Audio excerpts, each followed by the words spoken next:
Cool.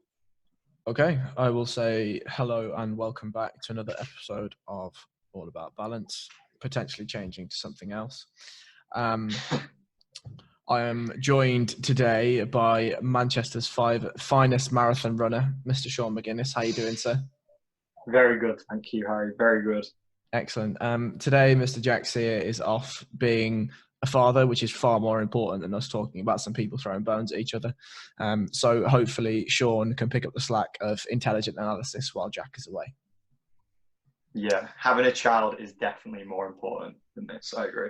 Yeah, I also enjoy how you missed me slagging you for not having an intelligent analysis, which just, proves my point. Anyway, so, what did you think of the fights before we begin? What did you think? I actually thought this was a really, really good card. I agree. And I know that I say that every week, but something about this card that was good is that, especially with the sport of MMA, there's a pretty bad stigma that people that don't know much about it will be like, it's human cockfighting. All it is just two guys meeting up and having a brawl.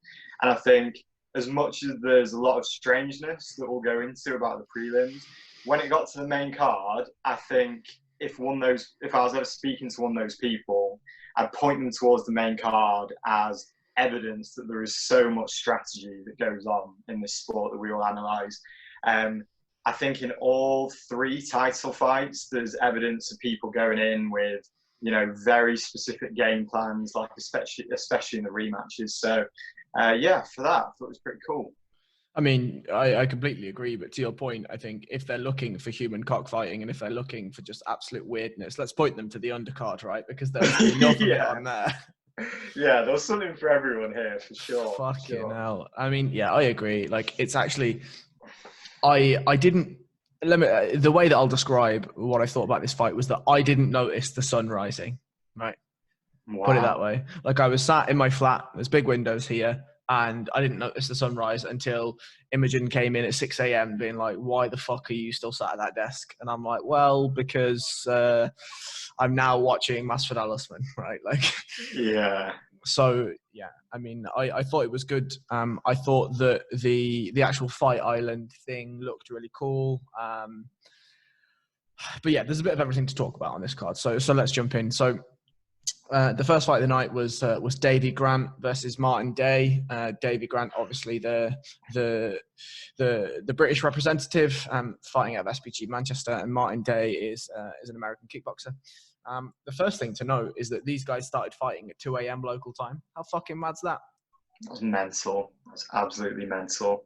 Like, man, there was supposed to be like a whole schedule on from the UFC about like, how to get used to the time zone and all that. And they're like, oh yeah, Martin Day, like just jump in the cage at 2 a.m. for me. Like, all right, cool. But yeah, anyway. So what happened here is Davy Grant got dropped really hard in the first round and then managed to battle his way back to finish Martin Day with a beautiful left hook. Sean, do you want to give me your thoughts on that match and what you saw? Yeah, I think we all had a lot of love for Davy Grant going into this one. Like, I think we were pretty openly biased about the way that we wanted this fight to go. I think that's a fair statement. Yeah, but it was good, and I think Martin definitely had his moments as well. Davy was slightly out of position with that leg kick, and it was a cracking right hand. And the fact that it broke his jaw, I think it was revealed like 2 places later on. And he still managed to get up and he still managed to stay composed. And sometimes you think that maybe a fighter's adrenaline has matched the shot that they've taken, so they're not feeling it. But he was in his corner. He knew his jaw was broke in round 1. He still managed to come back. The story of the fight, I think, for Grant was that 2-3 combo or right hand, left hook. Whether he was going down to the body with the right hook or to the head, it was just so effective in that every time he threw the right hand, he was making Day sort of drop his sort of rear guard and then coming up with that left hook, which, he actually hit him with so many times throughout the fight. And just absolutely destroyed him with that last left hook. Yeah, I mean, Davy Grant, to your point, he definitely knew that he broke his jaw, because when the round ended, you saw him touch the back of his jaw and move it around. And when he got to the corner, he was like, my jaw's broken. Like, I know my jaw is broken. Imagine, fucking imagine, you walk back to your corner, you're like, my jaw's broken. And the guy's like, all right, cool, let's just get some ice on it. And you can go out and get fucking punched in the face again.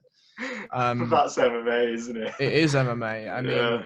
mean, just to add to that, he also said after he got to the hospital, he also broke his nose.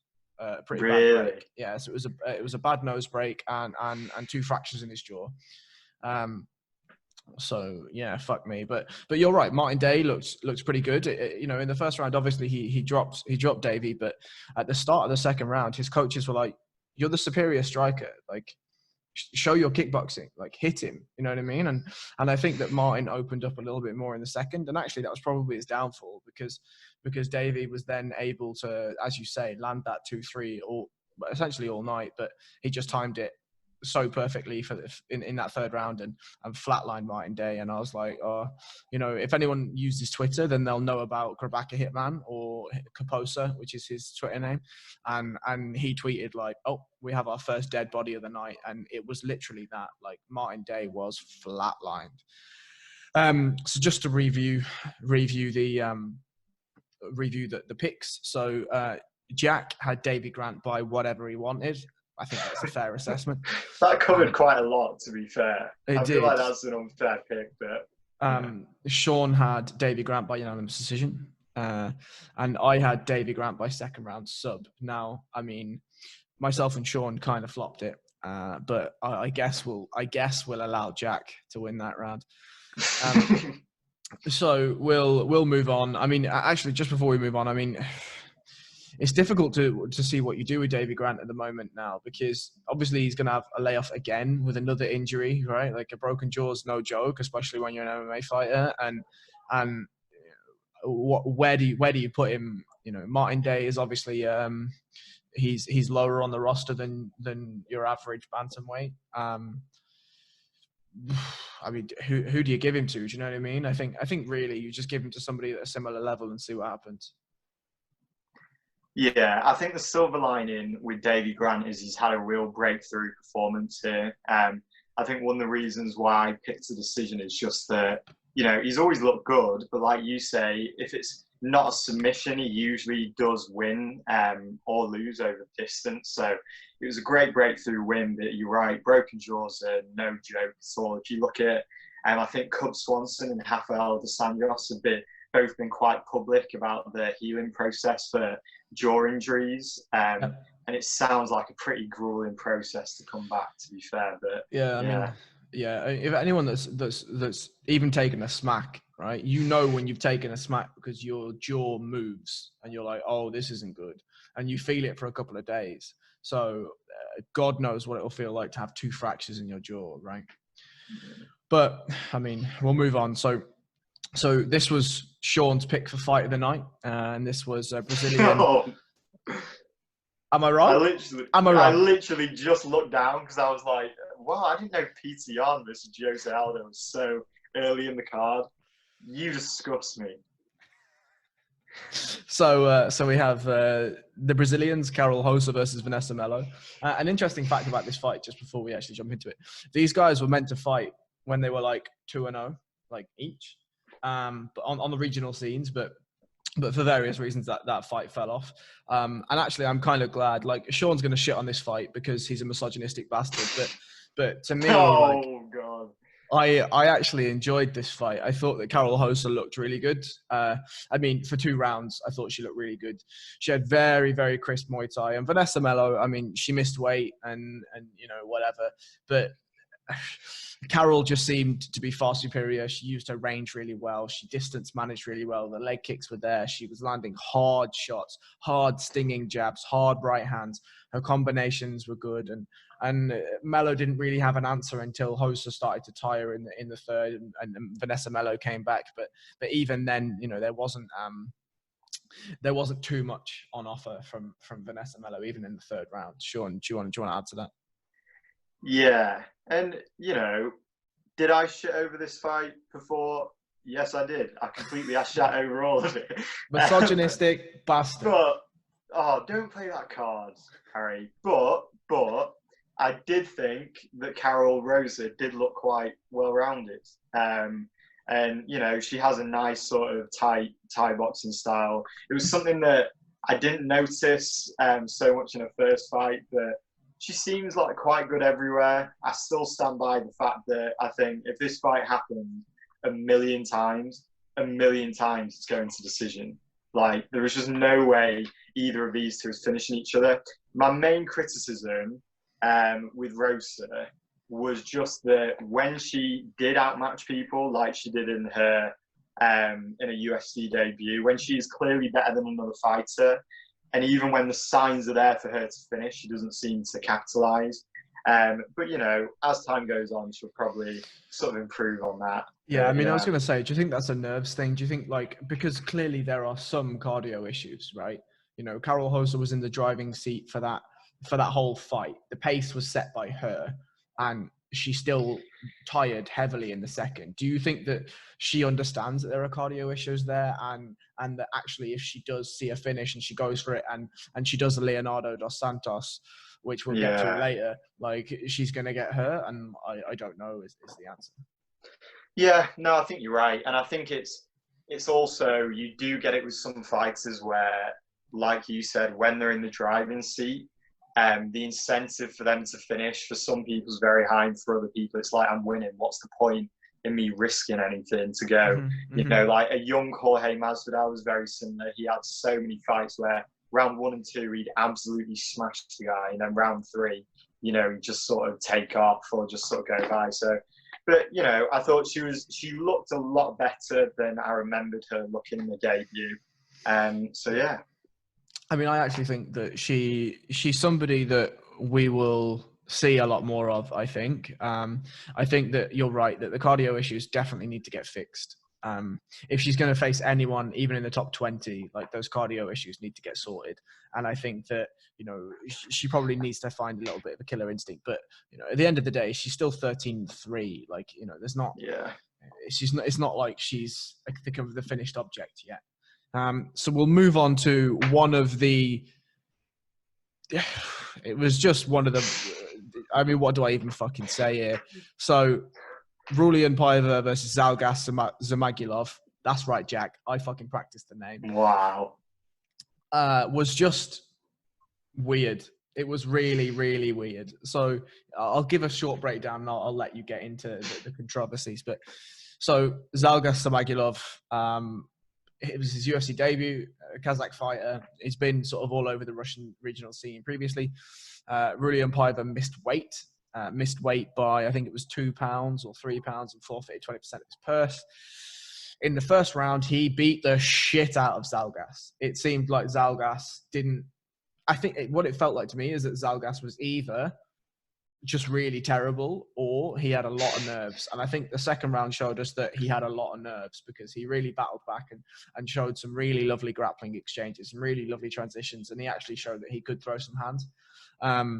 But please talk to me about this fight. Talk to me. This was absolutely bizarre. I think without Roman Bagatov just sort of coming out there and just managing to be even stranger than this would have been by far one of the most unusual fights that we've seen for a while. I think a lot of it was because of Zalgas, who reminds me a little bit of a very small Yoel Romero, in the sense that he plays the game a lot. Oh, okay. Like, he's very aware. I was going to say, you've got to bear with me with this comparison, but he plays the game. He knows the refs in there, and because of it, it just leads to some bizarre long breaks. Like, to be fair, that nut shot that he had was pretty horrible. Mate, like, he just nasty. Teeped him so dirty. It was like a stamp. Yeah, and maybe I'm being cynical, but I felt like he really was using that as, like, either a long chance to get a break, or he was really trying to get a point taken away from Paiva, because I cannot remember anyone, like, obviously the fighters always allow 5 minutes to recover, but it's very rare you see someone actually try and take the full 5 minutes.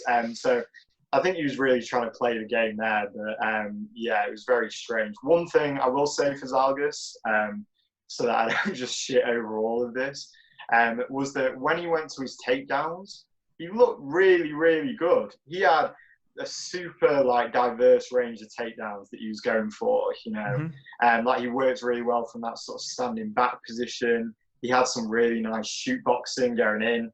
And whether it's like you were saying, and he had a bit of those UFC jitters and he was quite tentative and, you know, every time he shot and he was waiting for that perfect moment, I don't know.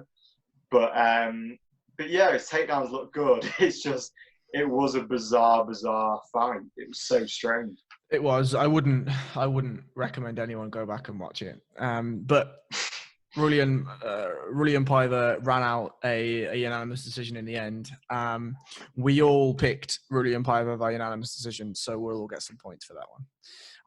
I actually don't want to spend too much on the next fight. I'll say what I think of the fight, and you can tell me if you want to add anything else.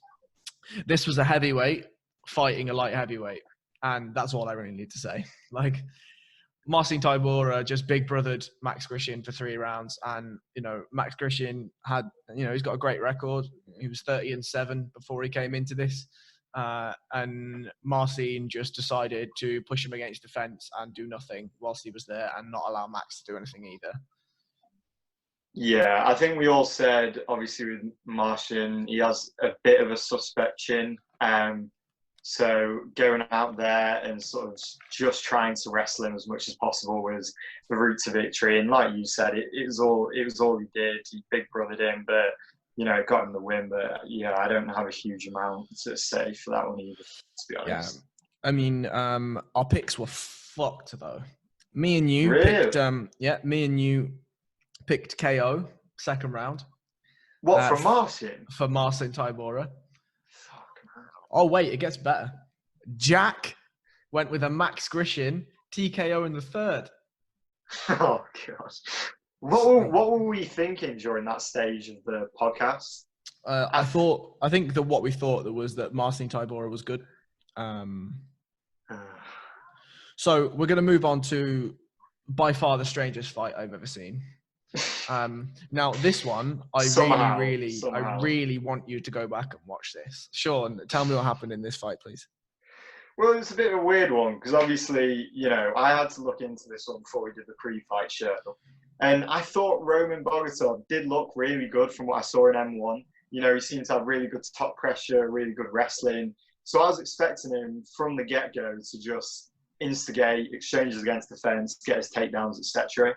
And he didn't do any of that. Instead, he ran to the center of the cage, threw this teep that he just kept throwing throughout the whole fight for no rhyme or reason, really. But yeah, it was a strange one. I said before, the main sort of method for victory for Roman Bogatov was he couldn't stay at like a distance with Leonardo Santos. Like, Santos has a lovely counter right hand. It's been a nightmare for loads of the guys he's been against. For Bogatov, he had to close the distance and smother that right hand. And as strange as his approach was, and we'll get into, you know, Bogatov's pretty loose grasp of the rule set in a minute, but as strange as it was, he did keep on enough pressure, so he smothered that right hand. You know, in a very strange way, he did do the right things. And I think at the end, there was an element from Santos where he almost seemed concerned because he was like, I'm genuinely stuck in here with a crazy person. Like, I don't know, what do I do about this? This is so weird. Yeah, I mean, look, what else happened is Bogatov was, in my research of Bogatov anyway, like he chased the takedown, as you've said, a lot. And then if he doesn't chase the takedown, he just reckons he's Muslim Salikov and throws spinning shit whenever he fancies, right? Now, he did a little bit of the spinning shit and he did not a lot of the chasing of the takedown. But you're right, like Leonardo Santos, you know what you're going to get from him. And what we actually saw was we saw a relatively competitive first round. We then saw Bogatov get hurt by Santos, and Santos punch himself out, and then get illegally kneed, and then get... it was 2 groin shots, right? It was 2 groin shots?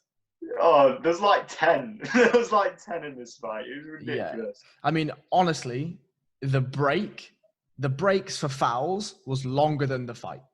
Yeah, Like, it's mad. it's just ridiculous. Mark Goddard warned Bogatov multiple times about groin shots, about eye pokes, about everything. And then Bogatov's like, fuck you, bro, watch this. And just blasts Leonardo Santos with an illegal knee. Like, Yeah. I I think just, for Bogatov, like, he's the only fighter where I think if someone's like, what should he do differently for the next camp? He should start his camp by going to like an MMA referee's training course. You know, he'll be the first fighter to do it. But as long as he just goes just for a little day out and just learns the things that he absolutely cannot do, like, I'm not 100% what the M1 rule set is. So maybe, you know, with the knees and stuff, but it just looked like he did not care about any of the basic rules of MMA. Like that knee, sometimes, you know, you can make a mistake if someone picks their hand up at the wrong time. That's fair enough. Leonardo Santos was on his knees. He was fully knelt down. And Bogasov was just like, yeah, I'm just going to knee you in the head. You know, yeah. it was so crazy. And they said So at the beginning crazy. of the broadcast that it was a modified rule set and that one hand down meant they were a downed opponent, right? But one hand down with two knees down is still a downed opponent, right? Like, Yeah. you know, I just what was really, really strange is bearing in mind that he'd fouled Santos a few times already.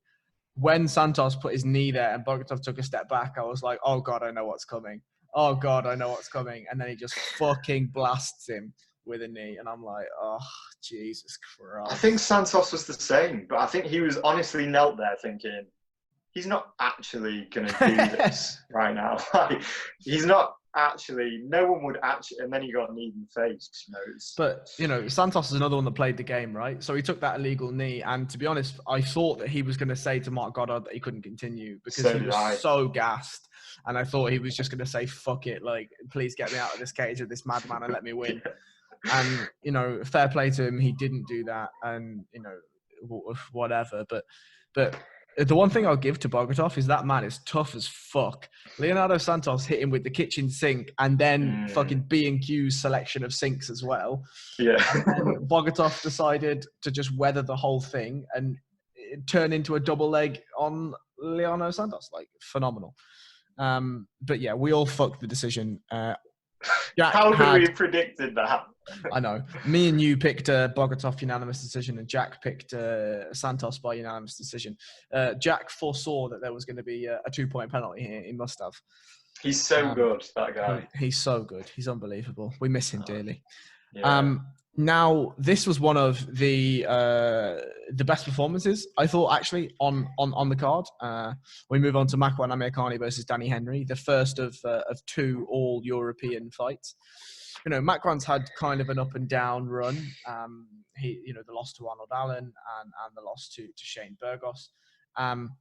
Danny Henry, on the other hand, beat Daniel Tamor, who's you know, in all parts a very good fighter, and Hakeem Dawodu, who looks like an athletic phenom. And I thought that what was interesting in the Hakeem Dawodu fight was that high elbow guillotine. And I was interested to see what was going to happen when it got to the grappling exchanges here, because, you know, Makwan, as we said in the preview, is somebody that will start a fight with, you know, he'll think that he's fucking. Oh, my mind's gone blank. Who is that? Who's the heavyweight that runs and throws a massively high leg? Yeah, Travis Brown. Thank you. Yeah, he thinks he's Travis Brown, and he'll just run across the cage and throw something mental, and he'll just try and take you down. But in this fight, he was very very measured, very calculated, and he waited for his opportunity to shoot on Danny Henry. And when he did shoot, he took Danny Henry down straight away, and then he wrapped up an anaconda and choked him unconscious. I wondered if you could talk through the anaconda a little bit and give some technical details as to how Makwan set that up. Yeah, well, there was actually a couple of things that were really special about that anaconda. A lot of people, when they go for it, they have the problem of the person flaring their elbow from underneath. Like, if you imagine you've got like your artery there, obviously the more space the better. Something Makwan did really well, which comes from the sort of Rafael Mendez, for anyone that listening that doesn't know, has won fucking everything in jiu-jitsu. But he made a modification, this is Mendez, quite a few years back now, to the Anaconda, where they essentially put their leg over the arm that the person's trying to open up, obviously sort of sealing it down. And once that knee's sort of on it, you cannot move the arm out. And it just shows sort of how good Makwan's head and arm game is, because when he went for it, he used that leg. It's the same thing as Chris Fishgold. But yeah, just it shows that he's going for those tiny details to get the finish, because once it was in, I didn't think Danny Henry was going to tap. I thought he was going to stay in there. If there's one thing you can say about Danny Henry, he's never, ever looking for a way out in any of his fights. Very game. Yeah, but Makwan, he had that squeeze and he knew that it was only a matter of time, I think.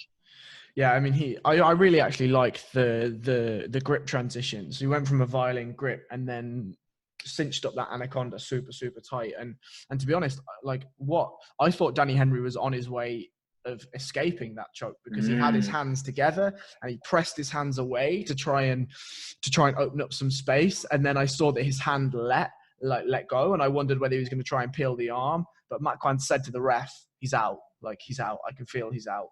And then, yeah, I mean, fair play to Makwan. He immediately let go as soon as the ref called it. And he, picked up Danny Henry's legs and tried to bring him back to consciousness as quickly as possible. But yeah, fucking hell.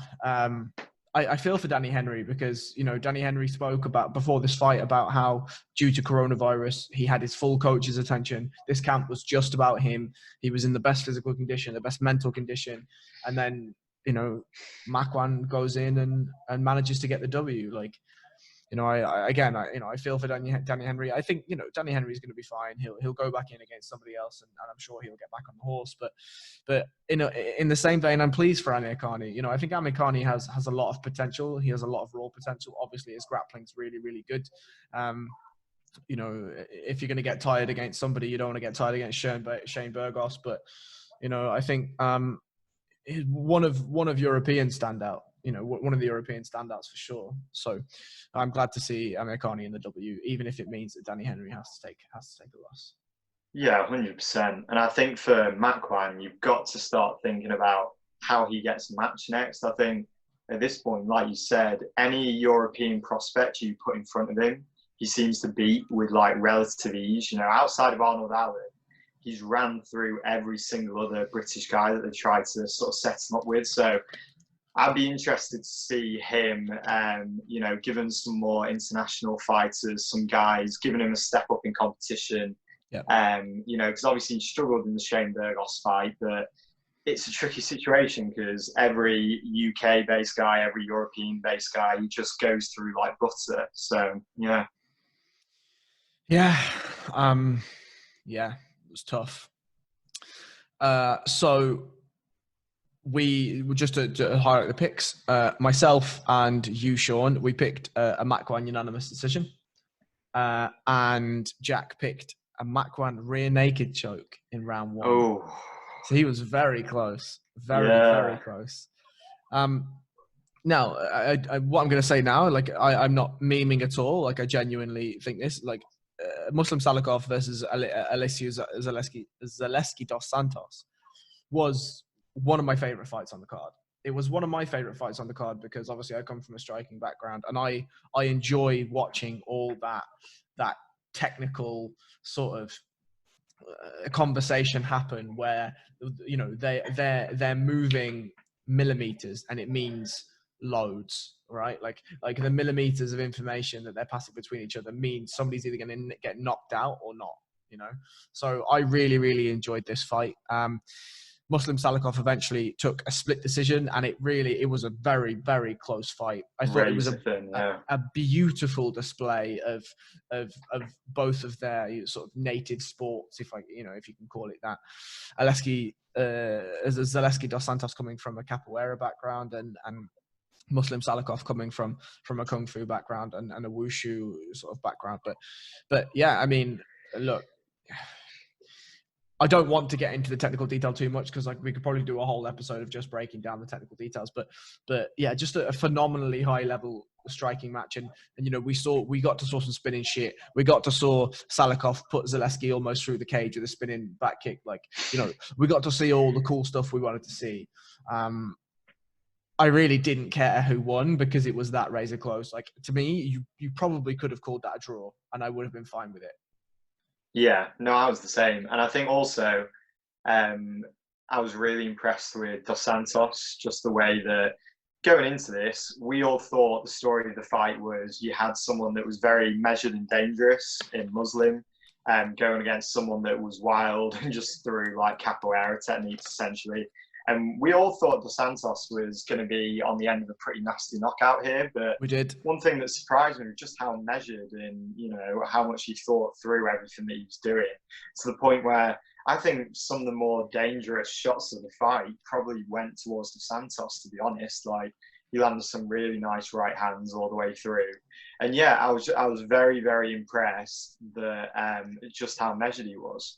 I think to me that just tells you how dangerous as a striker Muslim Salikov really is, because somebody like Zaleski, who's literally had a career of just being like, I'm going to throw some rolling thunders at you and see what happens. And this time, like, he stood, and sure, he threw his fancy shit, he threw his spinning stuff. We got to see some cool stuff, but he was well aware of who he was in there with. And I think that tells you all you need to know about Muslim Salikov. Yeah, we all fucked it with the picks. We all picked Salikov to win by KO Shadow or TKO in something. You actually, I have you quoted here with a horrendous round one knockout. No, I got quoted. You did get quoted, yeah. I think I asked to be quoted as well. That's the most embarrassing part about that. Yeah, these things happen in MMA, I'm afraid. So let's move on to Jesus Christ, Yuri Prochazka versus Volkan Ozdemir. Now, I wrote in my Attack the Back article, if anyone hasn't gone on Reddit, please do. It went up today. I say today, like, everyone knows what day it is, but yeah. So I wrote that Volkan Ozdemir, to me, is quite overrated, and I think this fight kind of showed that. And that's not to take away from any of his wins. Obviously, he's got some good wins. And I think I said on the last podcast that I don't really enjoy Volkan fight much. Like, I think he's quite two-dimensional. And I think that he's relatively easy to game plan. And it talks to me a little bit about the coachability of Volkan, because he's been with a couple of really good coaches, one being Faraz Sahabi and the other one being Henry Hooft. And whilst I do see some improvements, I don't see the improvements that I expect to see out of a guy like Volkan Ozdemir.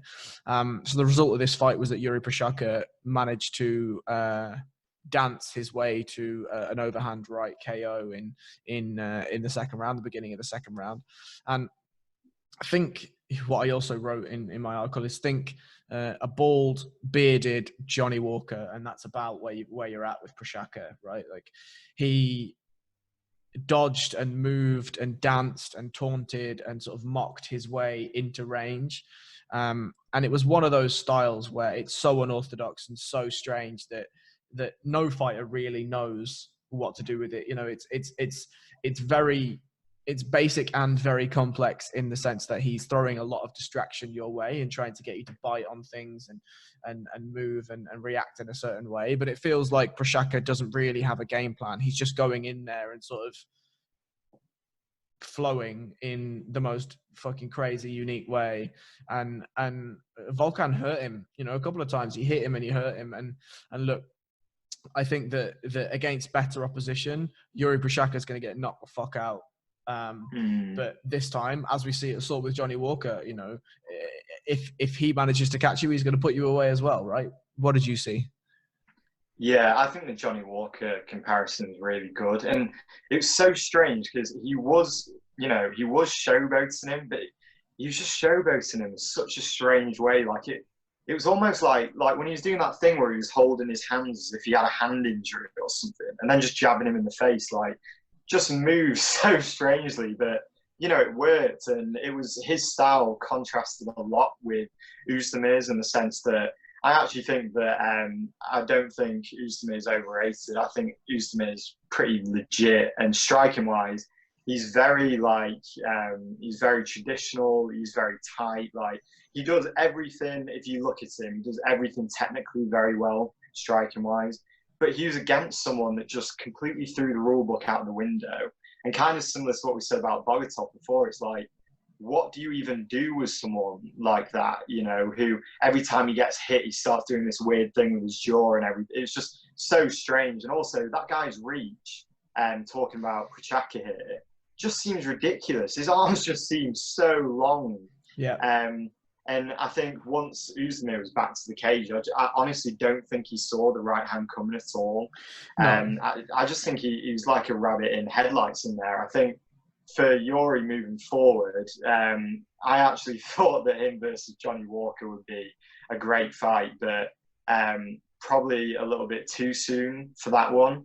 But in terms of how you match Prochaka now, you have the same issue you have with someone like Johnny Walker. Like, he'll probably be able to get a spectacular knockout like that over quite a few people. But when he does meet that composed person, like you say, he is very hittable and he gets hit with a lot. You know, how is he going to respond when he's hit properly? You know, are we going to get a Corey Anderson, Johnny Walker scenario just play out again? I think that's the fight. I think that's the fight, to be honest. I think that's the fight. And the reason why I think that's the fight is because, you know, whilst Muslim Salikov and Zaleski dos Santos, you know, we spoke about a tremendous striking battle there.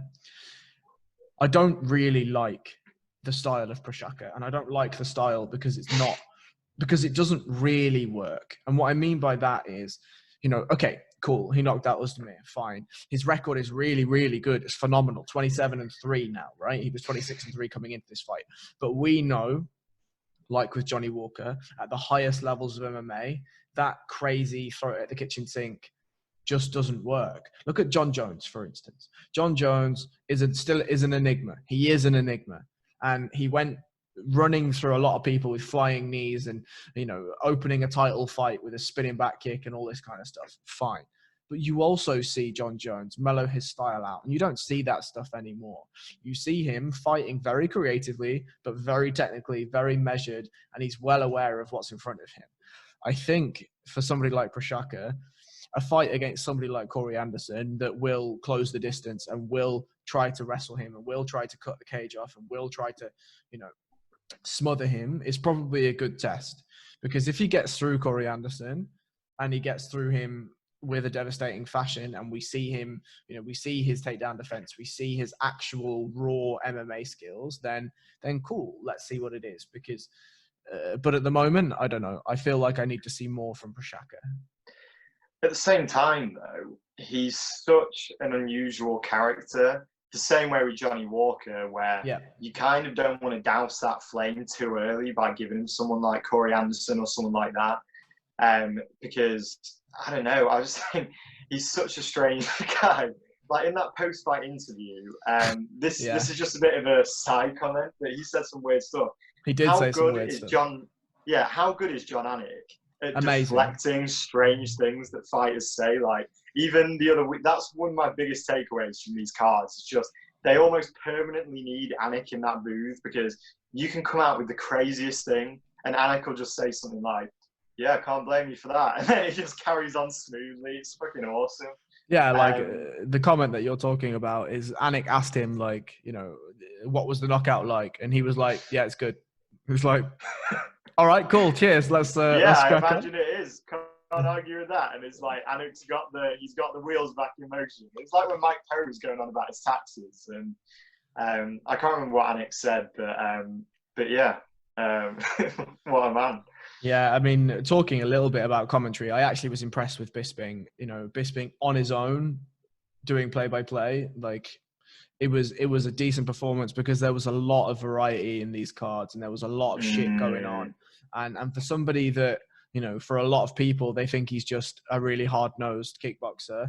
He shows that he does have a full MMA knowledge. And, you know, maybe it's not as technical as Dominic Cruz and whatever, but actually I enjoyed his play-by-play. I thought he did really well. And I thought he did really well in the Piotr Jan, Jose Aldo fight. And we'll get to that. We'll get to that in a bit. But now, to me, this was the you know, that was the feature prelim, and we're going to get now into the main card. This fight was really sad for me, to be honest. So the first match up on the main card was Amanda Ribas and Paige Van Zandt, and it was just very sad. It was very, very sad. This is a throwback fight to the Joe Silver-esque era where Paige Van Zandt was very vocal about wanting to test free agency, and this was all amid financial negotiation troubles with the UFC. And it's strange, like the UFC seemed to have always had a bit of a problem with Paige Van Zandt and marketing Paige Van Zandt, and actually that's strange to me, because this girl is obviously easily marketable. She's got the relationship, she's got the Instagram personality, she's got the mainstream pull with things like Dancing with the Stars. Like, it should be relatively easy to promote somebody like Paige Van Zandt, but it just seems that for some reason it just hasn't really matched, and her record is very up and down and whatever. Anyway, the UFC threw her to the wolves with Amanda Ribas, and oh, Jesus. I mean, what do we even say? The fight was over before it even began, right? Yeah. And I think you're right. Beforehand, I think most of us identified this as a pretty big mismatch with Ribas. I think with Paige Van Zandt, they've had a similar problem to people they've had like Sage Northcutt, who on the surface seem to tick all the boxes that they need for a star, but they're not equipped enough to fight at the level that they're being asked to fight at. And then that's the UFC's problem. Yeah, it is. It is. But at the same time, they just get into this weird thing where they're like, we obviously shouldn't have pushed this person so fast. What do we do with them? And then you get fights like this. Yeah, I mean, to that topic, like, I think there's a real problem there, right? Like the UFC has such a bipolar method for promoting fighters, like let's take Shane. Who the fuck is Shane Northcutt? I've done a Sean, lads. I've done a Sean. Like Sage Northcutt and Sean O'Malley, for instance, right? Sean O'Malley has been given a relatively slow build. Now, of course, he had the USADA thing and whatever, and he's fought some good fighters. And he's, the fight that's been announced against Chito Vera is a beautiful fight. I can't wait to break that one down. But, Sage Northcutt, on the other hand, was given a couple of fighters that, were easy enough wins for him, and then they just threw him to the fucking wolves. Like, why do that? Why? I don't understand. It's surely in the promotion's best interests to build a fighter to be valuable to the promotion. And who cares if you see Sage Northcutt batter some geezer with sidekicks for 6 fights? Who cares? Just fucking let him do it. Like, put him in against people if this is who you want, right? The same with Izzy Adesanya. Like, it's a good job that Izzy Adesanya's fucking incredible, because the rise that they gave him was not easy, right? Not easy. They put him against, everyone was like, he can't beat wrestlers. So they just gave him all the wrestlers in the division. It was like, let's see what happens then. Like, if he came in and he wasn't quite as special as he actually is, that's another star lost. Like, I just don't understand it. But anyway, into the actual fight itself, they touched gloves. Paige seemed really emotional, and to be honest, it seemed like Paige understood what was going to happen. They exchanged a few leg kicks, and Ribas was merciful, in my opinion.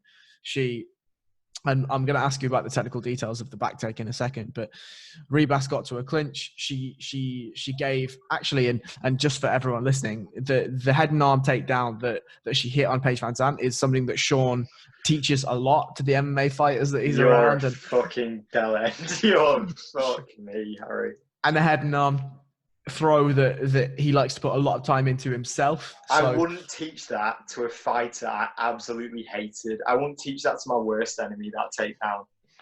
So clearly, Sean's doing his best to not give away his coach's secrets, and that's fine. That's up to him. But this is something that he off air has talked at length about putting a lot of time into. So Amanda Ribas, anyway, she hits this head and arm and ends up in scarf hold. Now, of course, the problem with that is that there's a possibility that a fighter can take her back. Now it was going to be difficult because Paige was pressed up against the fence, right? So it was difficult for her to get the movement to actually take Amanda's back. So what Amanda did essentially is baited Paige to take her back in order to reverse the situation. Now, I'd like you to talk a little bit about the actual technical details of what Amanda did to bait it once she'd executed your favorite takedown. I'll just say something really quick about the head and arm, okay? So obviously I was watching these live, I was staying up, okay? And somewhere in this fight, and it was a short fight, okay? So there's only so many moments this could have happened. I fell asleep, okay? And what I actually think happened was I saw that takedown happen. And after everything I said in the pre-fight show about how Rebus was different, you know, she used proper throws, like she didn't go stupid, stuff like that. For her to go out and just throw her head and arm, I think it actually sucked all the energy out of me, and I just passed out on the couch like a dementor. It was terrible.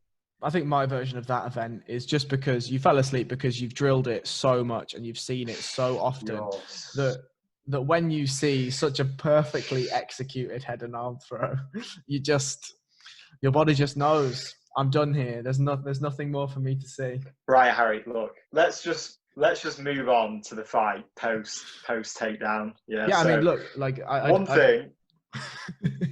One thing. Don't you dare try and say this is another reason why I like these takedowns. So, one thing she did well, even though she was in a position she absolutely should not be going for and shouldn't be in, was that she did base the right way that you should do if you are in a Kesikatami sort of headlock position, which is if you look at her sort of lead knee, she has it in line with Paige's head, which means that she spreads the base quite nicely. Most people will go for it, and no one should go for it. But most people, if they do go for it, their knee will be sort of around the shoulder level of the person they're holding down, and it just gives a lot more access to the back.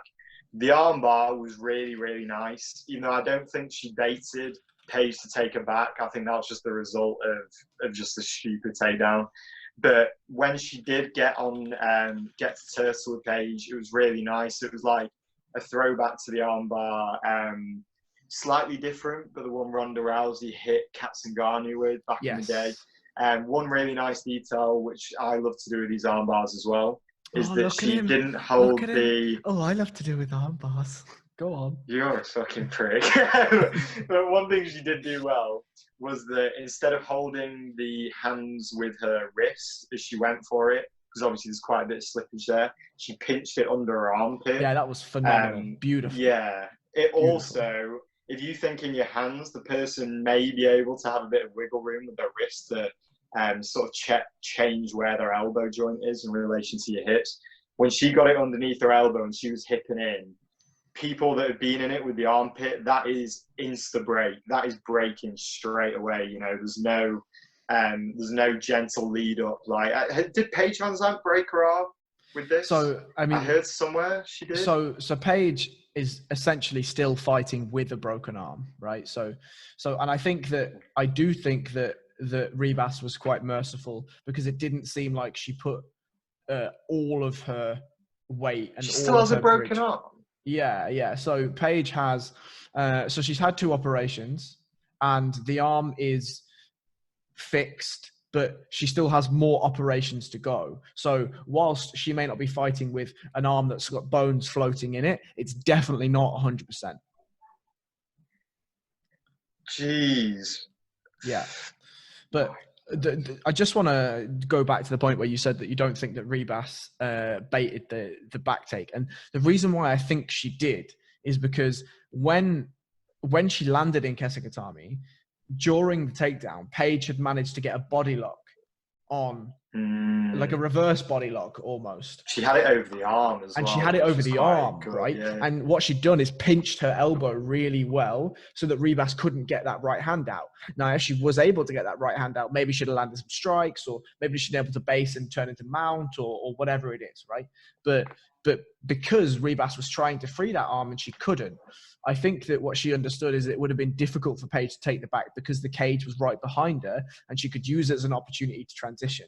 Maybe I'm giving Rebus too much credit, but that's what it felt like to me because, you know, she spent a good sort of 8 or 9 seconds trying to free that arm. And when it didn't work, she looked and just sort of let go of the head control of Kesikatami. And then Paige, obviously, she did the right thing by trying to take the back, right? Why wouldn't you do that?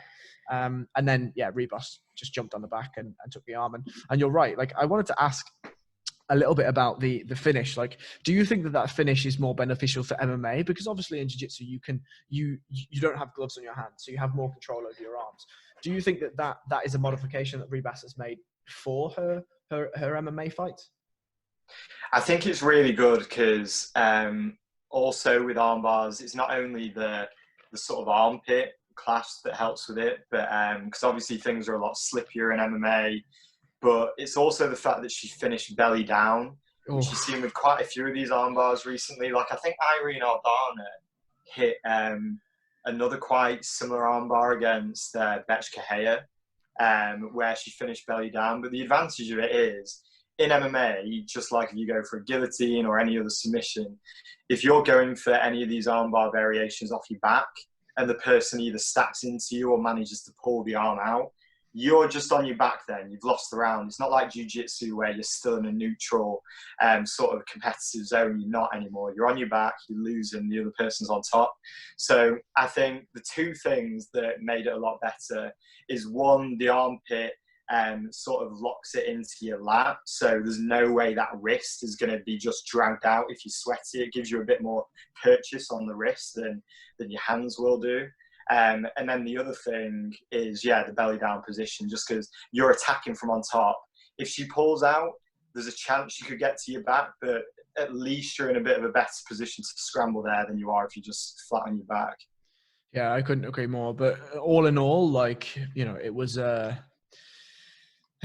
it was a tough fight to watch, to be honest. Like, I honestly feel very, very sorry for Paige Van Zandt. I mean, I think if I was her manager, and what she's been very vocal about in the press, saying that she makes more money from Instagram than she does from her fighting career, and that she made more from Dancing with the Stars than any of her fights put together.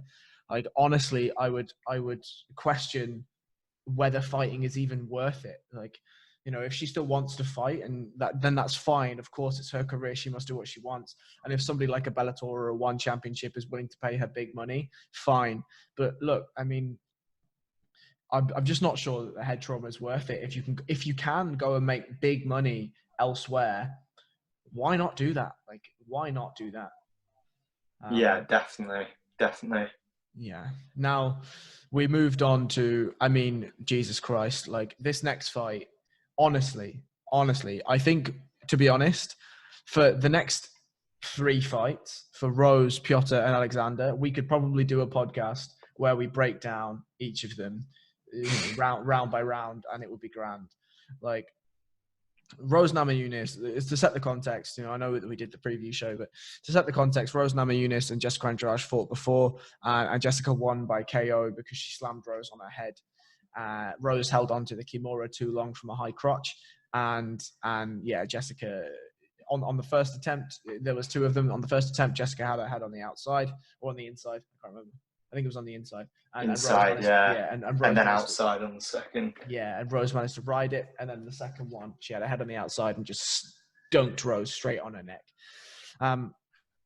Rose has obviously been battling with some mental issues and some confidence issues and all these sorts of things. These are you know, out and open in the public domain. But also during this, Rose lost 2 family members to coronavirus. And that obviously hit her extremely hard too.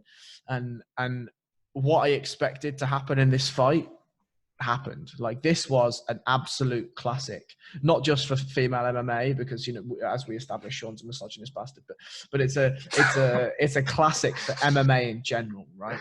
And the reason why that is because you have two fighters with completely polar opposite end styles. You have a beautiful storyline going in. The fight itself had momentum shifts and sways and thrusts, and it was just wonderful to watch. Rose ran out a split decision win, and to be honest, watching it back, I'm not sure that it was a split decision win. I think it was a pretty clear 29-28 win for Rose Namajunas. But before I go off on a crazy rant and do a Sean, can you tell me your thoughts on this fight? Yeah, I thought it was really good. I think in this portion of the card, like we were saying before, it was people going in with a very specific strategy. And I think going into this, our main conversation was about, can Rose basically just not make the one mistake that got her in trouble? None of us thought, and I definitely didn't think, that Andrade was capable of going in and doing something different herself, which she did. You know, she went in and as sort of herky-jerky as it may have been, the head movement that she was using was making it hard initially for Rose to find a place for that jab. You know, Absolutely. and as we know from that Trevor Whitman style, the jab is the centerpiece. You know, if you're getting hit by it, you're going to be hit by 10 other things, and if you're not getting hit by it, then you're probably doing pretty well in those situations. But yeah, I thought Andrade made great adjustments, but then you know, it was just like you were saying, Rose did everything right until that third round when things started to get sketchy. But no, I agree with you. This was a classic, this one. Absolutely. Like, Rose showed absolutely everything that was beautiful about her game. Her footwork is some of the best in MMA. Her jab, I mean, obviously, you know, Sean's just talked about the Trevor Whitman stuff, but her jabs, her right hands, and just like, this isn't necessarily a technical detail, but I want to speak on it, and that's the relationship between Rose and her corner, right? Like, Trevor Whitman said to her after the first round, and to be fair, she was doing it in the first round, but she really upped it in the second round, she said, you know what's coming. He said, you know what's coming. Jessica's going to blitz in with heavy hooks. Meet her before she throws the second hook. And Rose did that so brilliantly. And you know, think about how difficult it is to manage the distance, to be in a position where Jessica Andrade, who is literally a berserker, is going to come running at you with massive power hooks, and you have to be in range to meet her when she throws the second one. Like, that's so difficult. And Rose was able to, like, I remember what this reminded me of is when I was first doing karate and you were taught about what's called jarring, right? So like, somebody goes to throw a front kick and you magically put your leg in front of their leg so they can't lift it, right? And Rose did that in real life, right? With right hands. And it was just beautiful to watch. I mean, we did get to see a little bit of Rose on her back. You know, Rose tried to take down Jessica, reversed it, and Rose immediately went into some grappling where she was throwing up a couple of submission attempts that Jessica was just way too veteran to ever really get caught in. But what I was really impressed with Jessica Andrade was, as you say, she came in, and although the head movement looked a bit weird, it definitely worked. And then in the third round, you saw Jessica just be like, I've just got to throw. And she fucking did, you know? Yeah. And Rose's face was a mess by the end of that match. And, you know, I mean, I think that it wasn't a case of necessarily Rose taking a back step or Rose making mistakes. I just think Jessica decided to really just put it on. And that's what Jessica's capable of, you know. I think if Jessica had done that from the first bell, man, it could have been a very different fight, you know, a very, very different fight. But yeah, for anyone that wants to go and see like precision boxing and precision footwork, go and watch Rose Namajunas Jessica Andrade too. It was absolutely fucking phenomenal. Definitely. And surely this opens up the title fight now as well for Rose. And that matchup, so. Whenever that comes around, holy moly, that is ridiculous, that fight. Honestly, I think it's a bad matchup for Rose. Oh, man, I'm not sure. I think one really interesting difference, if we're going on, there's some things with when you're comparing her and Ioane and Jacek, who obviously had an absolute war with Zhang Weili. There's some things that they do very similar. You know, they both sort of work at a distance. They both work behind a jab. But I think one of the things that really sort of differentiates them is what you were saying with Rose's footwork. You know, like Joanna has really good footwork, but just the way that Rose manages to move laterally, and, you know, she's constantly switching her rhythm and everything else. I think that she has a great style to, at the very least, bring some interesting problems to the table. Because if you know one thing with Zhang Weili, if anyone's going up against her who, say it was someone like Jessica Andrade, I know they've already fought, but anyone that wants to stand and trade with Weili, that is just not the way to go right now. So if I'm imagining the perfect fighter to give her problems, the main key word in my mind is just movement. Who is the best at moving, and who is the best at striking while they move? And it's Rose, hand down. Like you were saying before about her footwork, I think not even exclusively to MMA, she has some of the best footwork that there is. You know, the way that she's switching angle and position constantly. That is the type of girl that I want to see in a title fight against Zhang Weili, because I think, just like we were saying before, this loss to Andrade initially was just a blip in her career. You know, I think she should have already been the person defending her title against Zhang Weili. I agree. But yeah, I cannot rave about that title fight enough. The two things that I'll point out is, one, Joanna has amazing footwork, but Joanna has amazing footwork going backwards. Rose is less of a backwards fighter and more of a pressure fighter. And I fear that what that will do is lead into my second point, which Zhang Weili has the power to put people into the shadow realm. And what I wrote in my article is that if Rose had half of the power of Jessica Andrade, I think she'd be almost unbeatable. Because what are you going to do? You go into the pocket, she'll put you out. You want to have a technical footwork outside of the range fight, she will just smash you to bits. So, I mean, look, I can't wait for that fight. I really can't. And to be honest, you know, I probably am going to contradict myself here and say that Rose is one of the most coachable people. And as I just said, I spoke about the relationship with Trevor Whitman and Pat Barry. Like, just to highlight that, in the second round, they called for a head kick and she literally just threw it immediately. He hadn't even finished the sentence and she'd thrown it and partially caught Jessica with it, right? You know, that sort of relationship and that sort of trust. Trevor's going to put together a game plan. Rose is going to put together a game plan, and boy, is it going to be a crazy fight. Yeah, 100%. I think, like you were saying with Trevor Whitman, the rapport that he has with his group of fighters, it probably comes as an advantage of keeping your sort of staple of fighters very small. Is second to none. I think the only time I've seen that level where, like you said in your article, actually, it was like a video game, you know, like controlling a video game character. You've got to think back to like Matt Hume versus Demetrius Johnson, the last time we've seen that. And he was another guy, Matt Hume. He had a very small staple of fighters. And you see it with all of Trevor Whitman's guys. He has a great relationship with all of them. And another thing I'll say for Trevor Whitman as well, that guy is the happiest man in the world when he's walking down to the cage.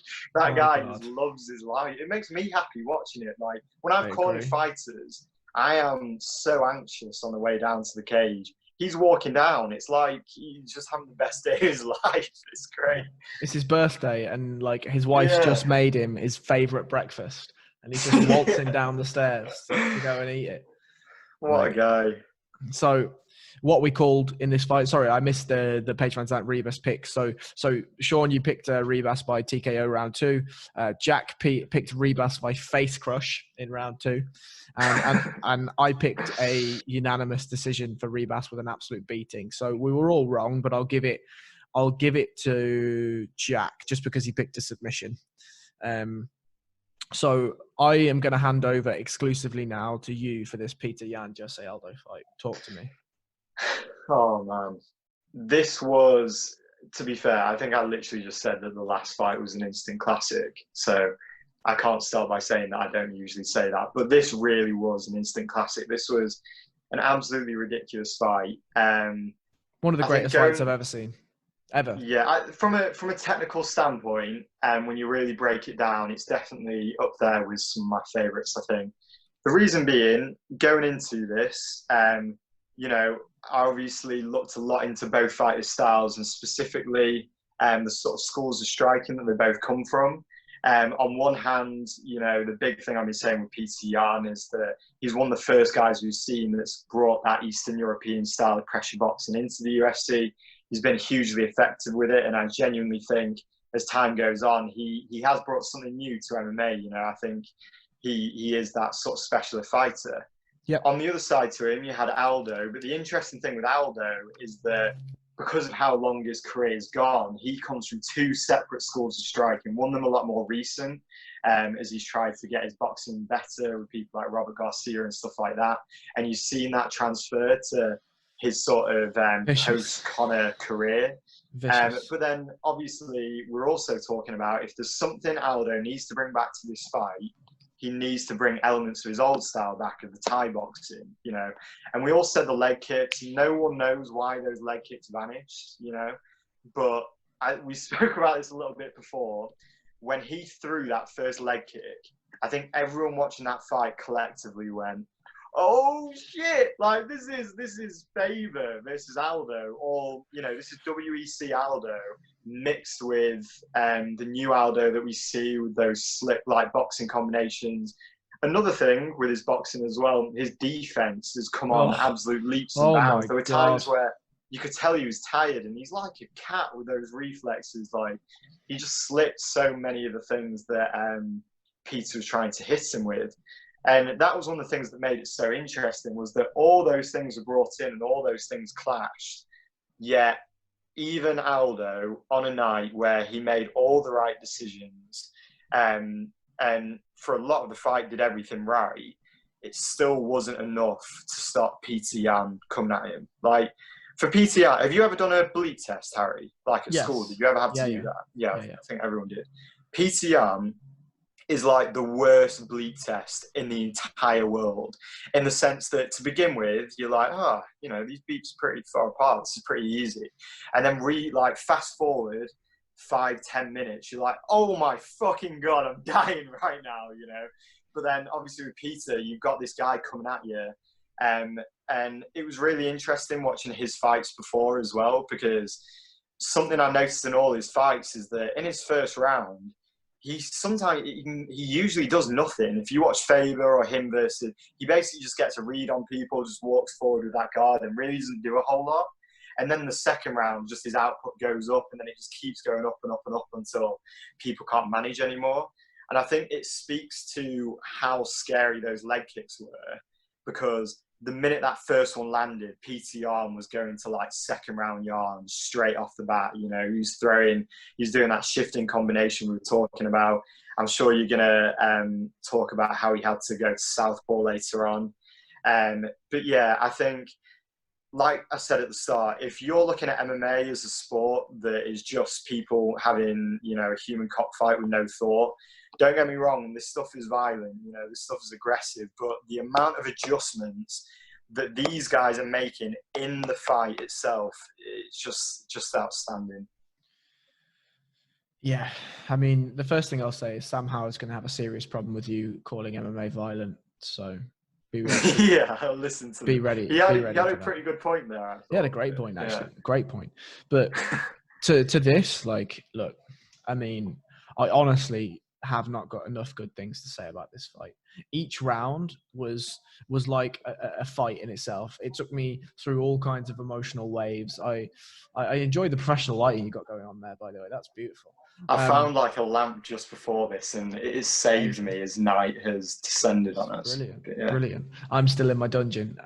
But yeah, like Piotr Yan, you know, within about 15 seconds, Jose Aldo threw that leg kick, and you're right. I literally jumped out of my seat, like, oh my fucking God, here we go, Jose Aldo's back.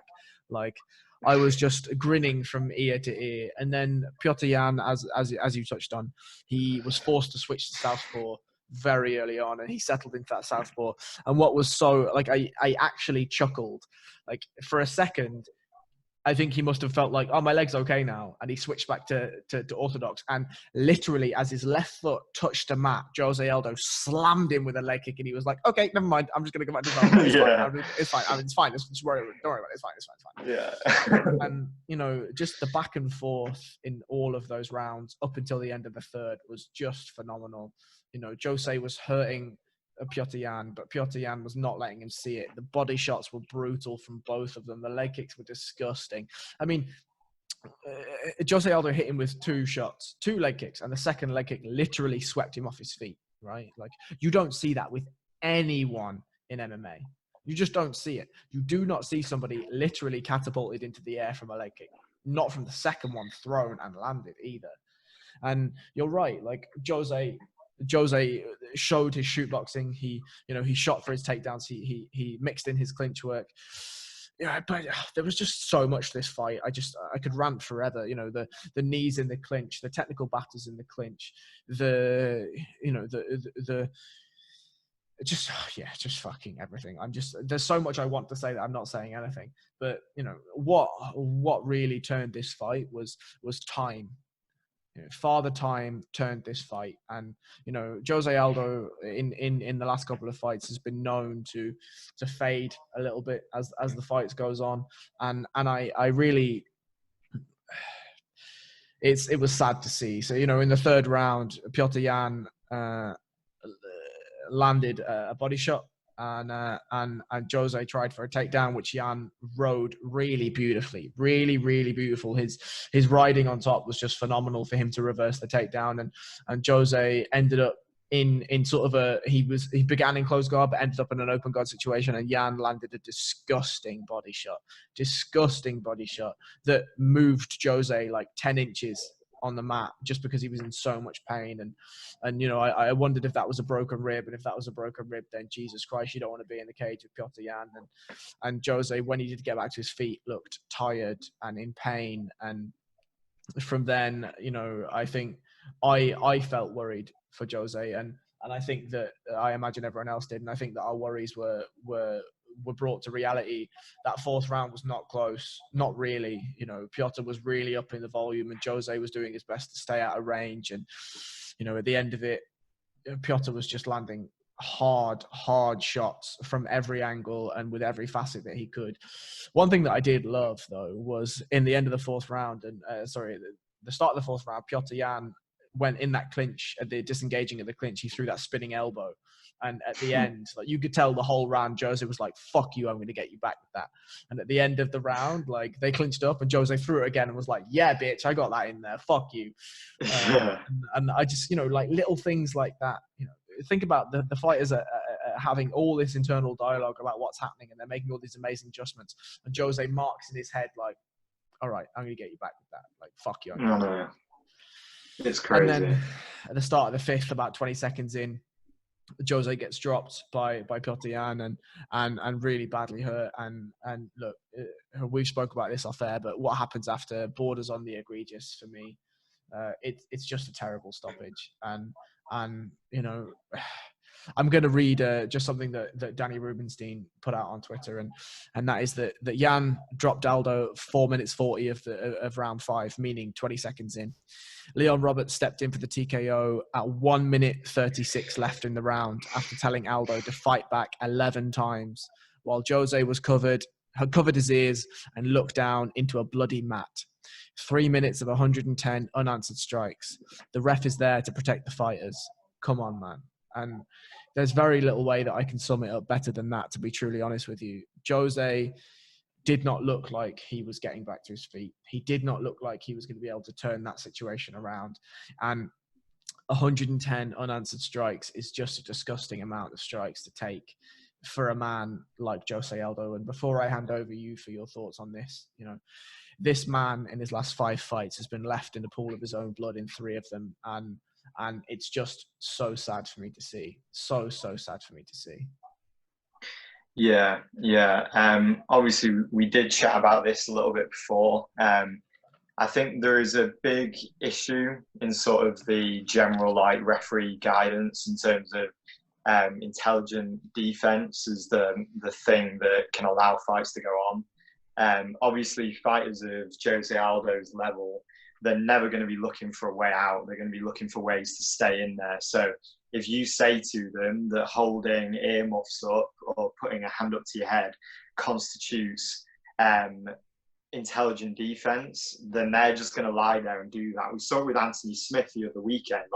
Technically speaking, he was intelligently defending himself, but to anyone looking at it, he obviously wasn't in the fight anymore, and he obviously couldn't continue. I think a red light for Jose Aldo in particular, as a man who was known for a period of not only having great takedown defense, but more specifically being great at getting out from the bottom back to his feet and being stuck in these positions, that should be a red light on its own, with someone like that to sort of stop it. But I think there's been a couple of these recently where I feel like something else needs to be put in the criteria, where intelligent defense has to be something more substantial than just holding a glove up to your head like this, as if it's going to stop it. Intelligent defense has to at least constitute something that you're still in the fight. Otherwise, what is the point? With someone like Aldo, who's had that many fights, I get that the stakes were high. Like, if he had won that one last night, that is an unbelievable legacy-defining fight. But in the same breath, like you said, he's had so many fights, he's done so much, he doesn't need to be taking that extra damage. Yeah, and I'm going to touch on something that Mark Goddard said before, and that's that when he's in a fight and something like this happens, where there's a stoppage looming, and to be honest, we saw that in the Bogotov Santos fight, that he will look at the fighter and he'll look at the body language and he will see whether they are wanting, their body language tells him that they want to be in the fight or not. And Jose didn't want to be in that fight. His body did not want to be in that fight, and like you say, I'm sure Jose inside his head was like, I can ride this out, I can ride this out, I can ride this out. But his body turtled and didn't move. At one point, what really was telling for me was that Piotr Jan had the back, and he had at least one or two hooks in, and he was trying to flatten Jose out. And to be fair, Jose was doing his, really well to keep his hips off the ground. But Piotr Jan took his hooks out, didn't have any wrist control, and landed a jumping knee to his ribs. Aldo didn't move. He didn't move when his first hook came out. He didn't move when the second hook came out. He didn't move when Piotr Jan, for a brief second, stopped pummeling him.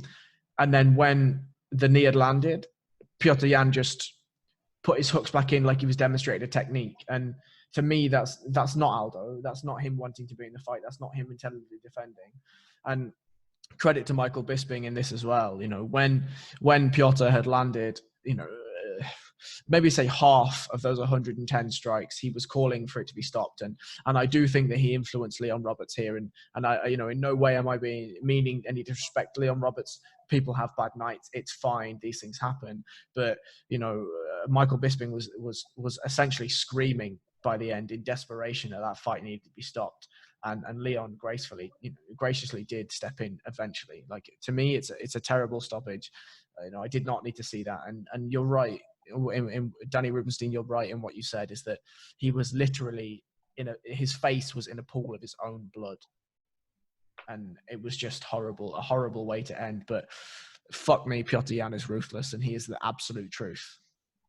And it's him against Aljamain Sterling now as well. I think that's a great fight.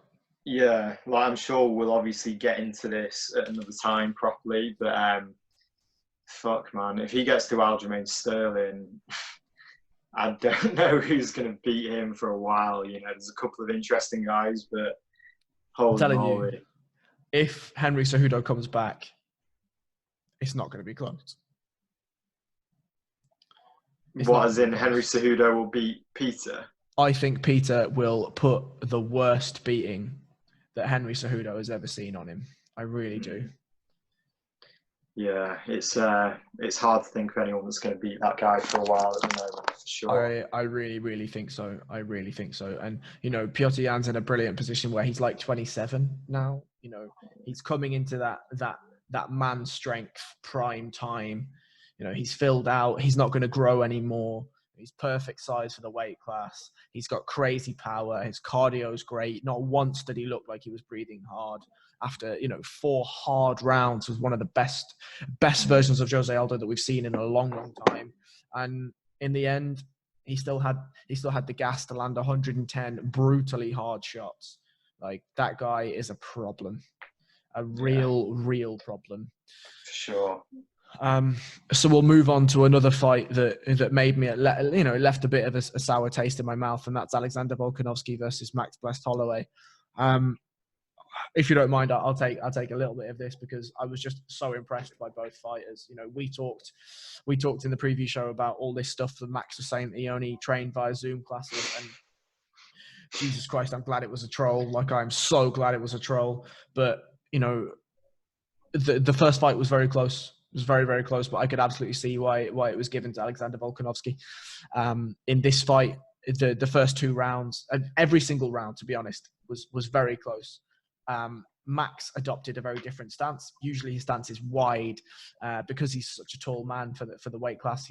He's wide, and he uses that to give the illusion that he's close to you. And then as a fighter will step in thinking that he's close, Max will just punch the fuck out of you with, lots of combinations, and he'll then use his pressure to wilt you and eventually stop you, which is, essentially exactly what we saw with Aldo. But in this fight, he stood a lot taller. He stood a lot closer together, and he tried to, one, that was to stop the leg kicks. And 2, I think what that was to do is when the leg kicks did come, it allowed him a faster reaction to fire off either the combination counters that we saw or his own leg kicks, which we also saw. Volkanovski, for the first sort of 2 rounds, didn't really do too much different. He invested in the leg kicks, he invested in some body work, and he tried to catch Max, either on the outside of the pocket or at the end of Max's combinations, and had some success, right? But, Max managed to drop Alexander twice, once in the first round, once in the second round. And those are the reasons why they were very clear rounds for me to score for Max Holloway, because obviously, the damage criteria and Max was close to finishing the fight in comparison to anything that Volkanovski threw. But I'm going to hand over to you now, because I don't want to run away with it too much. Like, what did you think of the fight, and what did you think of the rest of it? What did you think? Yeah, I was really impressed with Max. I think one strange thing that Max does is he's very good at creating media storms before a fight, where basically loads of people are really worried about him for reasons outside of fighting, and then goes in and has an amazing performance. Like, you think of when he was about to fight Brian Ortega, and he had that bizarre few days where, whether it was a weight cut or who knows what it was, but there were some people that were so concerned they were asking for Max to retire, and then he comes out and puts on one of his career best. So for sure, whatever that guy says in the press, you got to take it with a pinch of salt or just ignore it completely. Apparently when he said that Zoom thing, he actually really shifted the betting odds as well. Like, yep. It was that influential what he said to change the betting odds. But yeah, from a technical perspective, this was a really interesting one for me, because going back through Max's career, it's interesting that when he was in the ascension through featherweight, so before the fights with Aldo, it wasn't that style of, like you said, coming in with a long stance, getting people to come towards him, like baiting them into exchanges and then just wearing them down, like he did in both Aldo fights, like he did with Ortega, like he tried to do against Poirier. When he was in the ascension, he usually did play at like quite far range. If you watch the Jeremy Stevens fight, the Cub Swanson fight, even the Ricardo Lamas fight, the only time in the Ricardo Lamas fight you saw a flash of what he became known for was when he did the famous point to the ground, let's trade. So looking through that, it was interesting to remember Cole Miller fight, that's another one, that it was that sort of distance kicking game, distance striking game, letting people come to him rather than the other way around, that was the thing that got him to those world title fights. And the sort of inside the pocket boxing was something that came later, but it seemed to be something that either, I say fell in love with, it was hugely effective, and it was his most legendary performance. But I think with Volkanovski, the fundamental issue was when he chased Volkanovski would counter him. Yeah. Whereas this time, one of the biggest changes in dynamic in this fight was that he stayed at a distance, and it was like he made a rule before: I'm only going to let Volkanovski come to me. I'm the taller guy. And the difference in that one change of approach was huge, Yep. Like he's landing those uppercuts on the way in. And one of those obviously dropped him. He managed to land that head kick from quite far out. Something good he was doing, which again hails to Max when he was in the ascension, was throwing that spinning back kick to the body at the end of combinations. Beautiful. Even if it wasn't hurting, and they seemed pretty solid to be fair, even if it wasn't hurting Volkanovski, it was still enough to show something big and flashy to the judges when the rounds were that close to go, right, okay, that one goes to Max. But yeah, I'm sure we're going to go into the thing with the judging before, because I've definitely got opinions on that, and specifically the issues with the 10-point must system yeah. with fights like this. But one other thing with the fight that I just thought was kind of funny was leading up to it, Max was trolling Volkanovski a lot about how these famous leg kicks, especially the inside leg kick, was more like a point-scoring leg kick. And it almost seemed like he was just trying to troll Volkanovski a bit, where every time he was hit with an inside leg kick, Holloway would just throw out like, and they weren't hard kicks. It was just like, see, they do nothing, but now the tally is the same. You know, we're just up on. If you want to do point fighting, we're just up on the same thing. But yeah, I thought it's a shame with the decision, and I'm sure we're going to get into that now, because I think the technical change that he made here, it really goes to show what a special fighter Max is. I agree. And I think, to your point, the change that Volkanovski made from the third round shows you just how special of a fighter Volkanovski is as well. And the problem I have here is I didn't really want either fighter to lose. I did score the fight for Max Holloway. I scored it 3-2. And just to preface the judging conversation, like, I would be happy with a 4-1 Max scorecard. I'd be happy with a 3-2 Max scorecard. I'd also be happy with a 3-2 Volkanovski scorecard, which is what we eventually saw. But in the third round, essentially what Volkanovski changed is he realized that he wasn't able to enter into the pocket or into striking range with Max without getting clipped.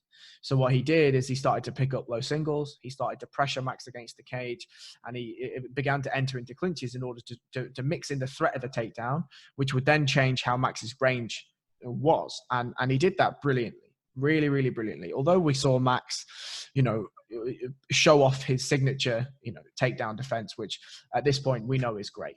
And he also showed how good he is at getting up when he is taken down. Volkanovski decided to show Max the threat of the takedown. And with the threat of the takedown, Max had to change his approach because he wasn't sure what was coming, necessarily. The leg kicks, Max's leg was pretty pieced up. His left leg was pretty pieced up, but he just carried on walking through them. And as you say, he made a trolley point to say, fuck you, I'm just going to keep walking through these.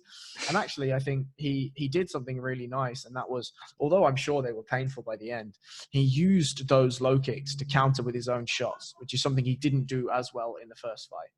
And, Volkanovski, the changes he made, obviously won him the fight in the judges' eyes, and fair play to him for doing that. But look, what a fight from both of them. What a tactical matchup. And let's now get into the decisions. How did you score the fight?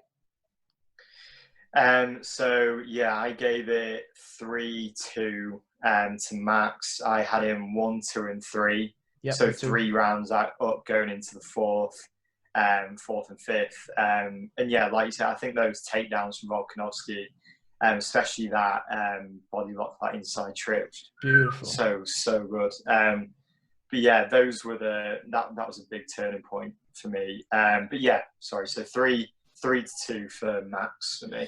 Yeah, and just to add a slight bit of context here, like I spoke to Sean Sheehan, and I follow Sean Sheehan of Severe MMA quite rigidly, and he put a podcast out, a 15-minute or 25-minute podcast about judging and about the criteria and what the rules are. And just getting a takedown, as Alex Volkanovski did, doesn't score you any points.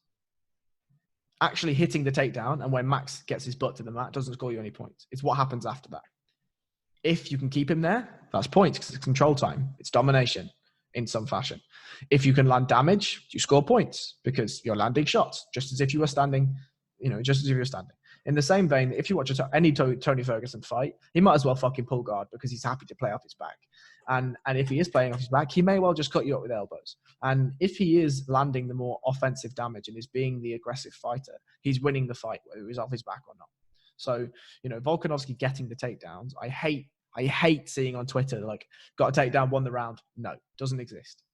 Doesn't exist in the rule system. But what it did do is he did have some control time. He did manage to drag Max's hips away from the cage on a couple of occasions. And in the last takedown, in the final round, he managed to land a couple of shots. Nothing crazy, nothing that was going to hurt Max, but he scored some points after he transitioned to a takedown. So, those were interesting points that I just wanted to put in there. But I agree. I had it 1, 2, and 3 Max, 4 and 5 Volkanovski. But I can see that third round was the closest round of all 5 for me. So I would be, like I said, a 3-2 card for Volkanovski. I am absolutely fine with. But talk to me about the 10-point must system and what your thoughts were on the judging of that fight.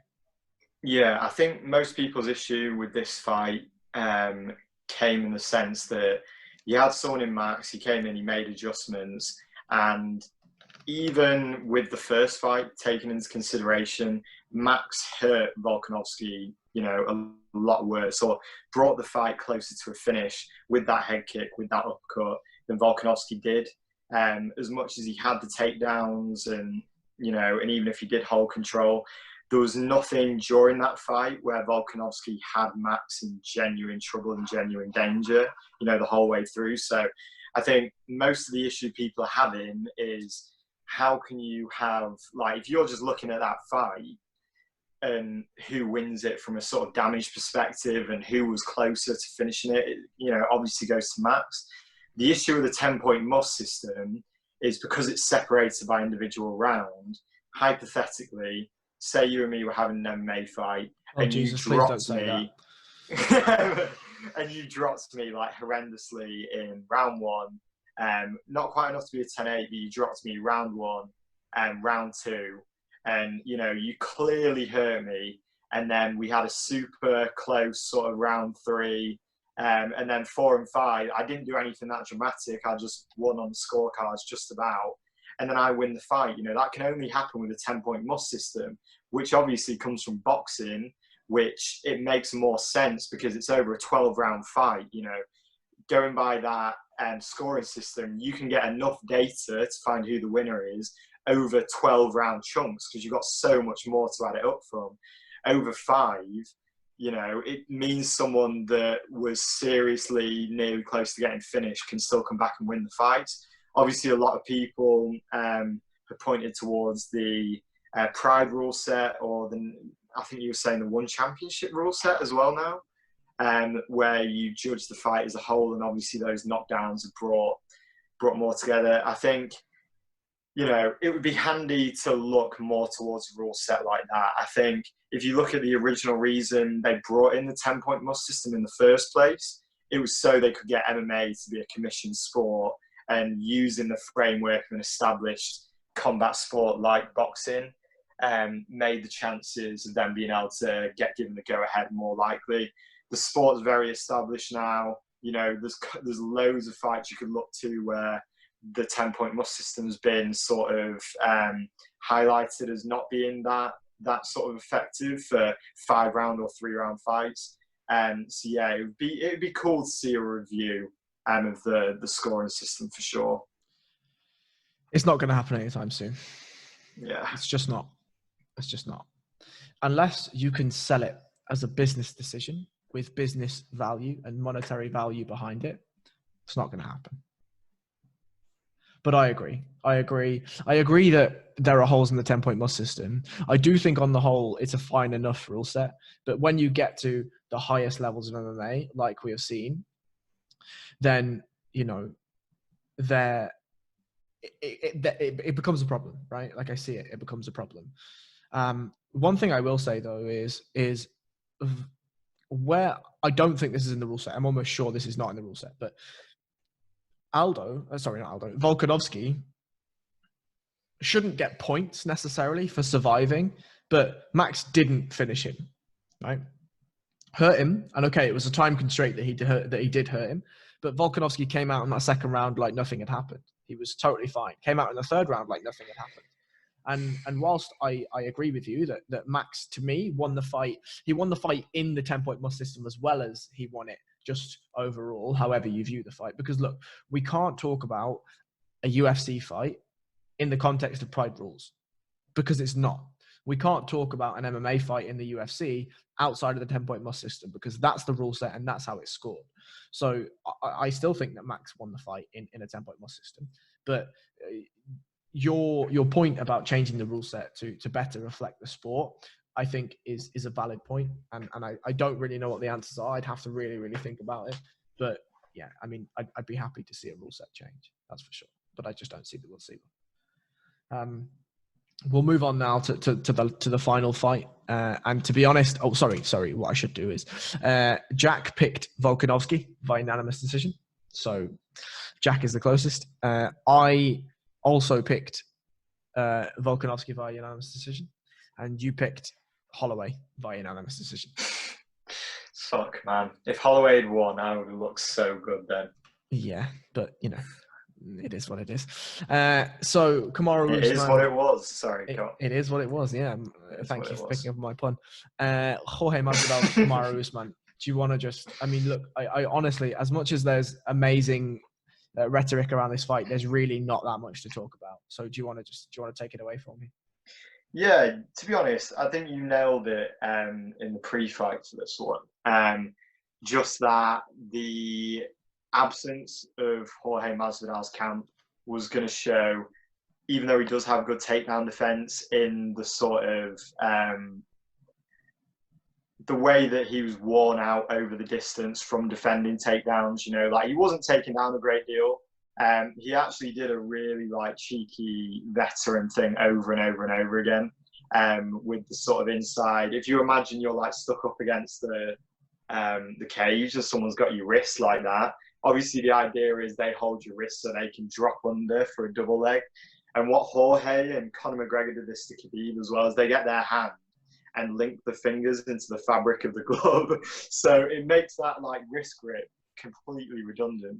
I hope you noticed how well I was using YouTube there, Harry. Like I'm getting all sorts of visual elements thrown into the podcast. Yeah, I mean, for the people that are listening only, you're fucked. Sorry. Yeah, I did fuck those people over then. Yeah, sorry about that. But yeah, so he was doing some really good stuff, and he was doing a good job of defending the takedowns. But I think what you identified before is like how much is him defending those takedowns going to impact on his striking, and you know it impacts it a lot. I think he went in with a good game plan in the sense that he was just going to bull rush Kamaru, and even when he got taken down the first time, he was still being a bit of a nightmare off his back, and he still scrambled back up, which I thought were all looking like good signs. But to Kamaru's credit, he kept his composure, he kept the pressure on. And I don't think in the pre-fight, probably because I'm such a like Masvidal fan, that I gave Usman enough credit. But that guy has a super sort of specific range of takedowns that he uses, and when he gets into the swing of things, if he gets ahead of you, it's very hard to make up that deficit. I agree. And look, I mean, what my thoughts are on this is that Jorge knew that he didn't have 5 rounds of hard fighting in him.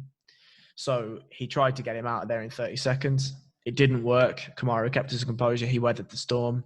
Obviously, we saw that takedown in the middle of the cage, which I thought was strange to see because, as you say, Masvidal's takedown defense is really good, and I do think that he showed phenomenal takedown defense, even without the illegal grip. Like he showed phenomenal takedown defense against the fence. But look, Kamaru knew what he had to do. He knew he had to weather the storm for 30 seconds at the start of each round. He knew he had to get him to the fence. He knew he had to hold him there, and he knew he had to take him down. Now, the last point didn't happen so much, but I lost count of how many foot stomps he threw, how many shoulder strikes he threw, and how many short inside shots he threw. Like he knew that he wasn't going to finish Jorge. He knew that Jorge, even in the last couple of rounds when Jorge had been taken down and put into, bad spots against the fence, there was no way that Jorge was going to give him a way to finish him. There was no way he was going to just give him his back or anything like that. It was just not going to happen. Jorge was always going to find a way to get to the cage, walk and start scrapping again. And that's exactly what he did. Jorge came out afterwards and said it was a terrible performance. I think that's probably a little bit critical. Jorge had, let's say he had 2 weeks, right, where he was kind of in and out. And I understand that Dustin Poirier said that he brought in some high-level wrestlers. How long he brought high-level wrestlers in for, bearing in mind there was a 2-week lull where that fight was absolutely off the table for Jorge, I don't know. But look, I mean, I'd like to see Jorge Masvidal versus Conor McGregor. I think that's a fun fight. I don't want to see Jorge Masvidal versus Colby Covington. I would like to see Durinho Burns versus Usman. I think that's a cool fight. I think that's a good fight on good camps. I think that's a good fight. But look, Kamaru Usman is absolutely the real deal. His composure is second to none. His gas tank was phenomenal. His relentlessness was phenomenal. Yeah, just a brilliant performance from Usman, to be honest. Yeah, definitely. And Usman's one of those guys. He has no qualms. Like, obviously, MMA is a strange sport in the way that the line between entertainment and sport is very blurred, and it obviously influences the way that a lot of the fighters approach it. Kamaru was about getting his win at any cost, and he doesn't care if it's the most entertaining thing in the world or anything else. And as much as there were frustrating moments when he's holding him against the fence, like, it's probably why he's going to rack up a great record as the welterweight champion. So from a sports perspective, that guy is the real deal. Absolutely. We all picked Usman. We all picked Usman in varying fashions, but look, we all picked Usman, so I'll give us all a point for that one. Do you have any final thoughts on the card, or any final thoughts, frankly? Yeah, I do actually, Harry. I think this is where we get to our weekly sort of complaints section, or mine. Okay. No one else really complains. So you've obviously picked a name for our podcast, the Combat Club. Well, potentially. And I just want to speak on behalf of me and Jack that we thought of many better alternatives to Combat Club. I'll list a couple just for listeners. So we had the Maldonado Minute, which was obviously phenomenal and also highlighted the career of a great man. We had the Just Believe podcast, which I think especially highlighted, even though he's not here, what Jack's all about as an analyst. Sure. We had Stand and Bang, Slip and Rip podcast. We had every single great podcast name. And as much as you come on here and tell our listeners and whoever else that we're not putting our heads together and thinking of names, we thought of many great names, Harry. The difference was you just squished them all. Okay, I'd like to think that our podcast works as a democracy. Okay, and if it does, you're losing 2-3 every time. I want you to know that, but it still doesn't matter. Look, I mean, there's a potential that we may call the MMA and the podcast Combat Club. There's a potential. What I will say to listeners, though, is the reason why Sean was coming with such disgustingly poor names is that actually what he was doing in his spare time was he was putting together a head and arm takedown. I knew you were going to say something like that. So you are just the lowest of the low. You really are. So the reason why Sean was giving such disgusting names as the Maldonado Minute, for instance, is that one, he doesn't want to be taken seriously as an analyst or a person, and the second is that he wanted to spend more time editing his head and arm takedown instructional. So for everyone listening, please wait for that to come out and don't buy it when it does come out, because clearly you can't take a man seriously that wants to call a combat podcast the Maldonado Minute. Listen, okay, just real quick on the subject of Maldonado. So I saw on Amanda Ribas's Instagram that she was having a Zoom call with like various family and friends. One of them, and I swear this is true, one of them was Fabio Maldonado. So obviously he's played a huge coaching role in this camp. And, was there any finish as quick as hers on the card? I'd like to. No, there wasn't. No, there wasn't. All right, just one other thing quickly before we do end the podcast. Yeah. In case we don't get to do one for the next 2 weekends, there's loads of UK fighters who are fighting in Yas Island. So just a big shout out to them. There's loads of guys. We've got Chris Fishgold. We've got Brett Johns, who I'm a huge fan of. Jack Shaw. Nathaniel Wood. I'll give a big shout out as well to Mark Diakese. Big shout out to Mark Diakese. To train some jiu-jitsu with him, and he works incredibly hard. So I think his fight against Fiziev or Fiziev, or however it's pronounced, is going to be fucking awesome. So yeah, shout out to all those guys. But it's a big couple of weekends. I say couple of weekends. It's Wednesday and Saturday, isn't it? Yeah. Yeah. Well, it's a big few cards for the Brits anyway. Molly McCann as well, I think, is fighting. Yeah. So, I mean, I don't know if we're going to have the time to do this sort of thing, but look out for some articles on Attack the Back. And for everyone, I want to say a final thing, and I'm going to try and plug this as much as possible. Like, please, if you enjoy the content, when we eventually do launch the podcast on the new brand name, and let's just speak about that slightly before I'll speak about that before we close. Is that, look, All About Balance is a podcast about long form conversation. Although this is a long form conversation, that we're having, I want to try and give Jack and Sean as much credit as possible. The All About Balance brand is me. It's the podcast that I run. It's the thing that I weekly put out with various people, and I don't feel that it gives Sean and Jack the light and the credit that they deserve. So the idea is going to be that we'll put out a separate podcast under a separate title where it is about Jack and Sean just as much as it is about me and all of that sort of stuff. So yeah, I mean, the likelihood is it's going to come about as the Combat Club. I'm thinking about putting in a thought about calling it the Head and Arm Takedown, but we will. You tell it. Everything you just said was undermined just by that. We will come to that at some point, but for now, I'll close this podcast off, and I will say a big thank you to Sean for his time. Me and Sean have now been talking for nearly 2.5 hours.